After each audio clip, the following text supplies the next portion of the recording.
Yorana est bienvenue dans ce journal. C'est la première fois qu'un tel événement se produit en Polynésie française. La déflagration qui a détonné ce matin à Pire a été entendue jusqu'à près d'1 kilomètre à la ronde. Une bombe artisanale fabriquée par des produits disponibles en grande surface a explosé devant le lycée Don Bosco. Il n'y a eu aucun blessé, mais une cellule psychologique a été mise en place par l'établissement. La sécurité a également été renforcée. Regardez. C'est au pied de ce poteau électrique que l'engin explosif a été balancé par 3 jeunes hommes. Il n'y avait personne à proximité au moment de l'explosion. La détonation a été assez puissante pour être entendue par le personnel à l'intérieur du lycée.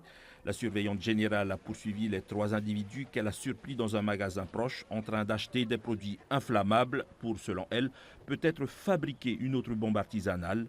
Rapidement arrivés sur place, les agents de la DTPN ont arrêté les 3 individus, tous 3 âgés de 18 ans.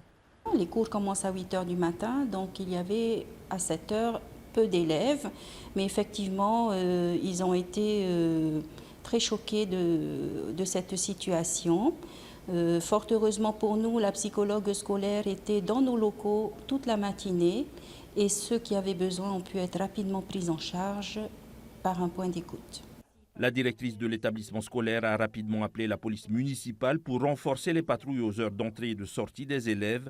La police nationale fera également des interventions dans l'établissement pour des séances de prévention. Pour certains élèves présents au moment de l'explosion, il s'agissait d'un acte totalement isolé. En vrai, non. Je pense qu'ils essayent juste ça pour attirer l'attention sur eux, mais sinon, en soi, je pense pas qu'ils soient dangereux. Je pense vraiment pas. Non. Placés en garde à vue, les 3 jeunes adultes seront présentés au procureur de la République demain pour un procès prévu au mois de novembre. L'un des 3 individus n'aurait été que spectateur. Les 2 autres sont poursuivis pour fabrication non autorisée d'un objet explosif.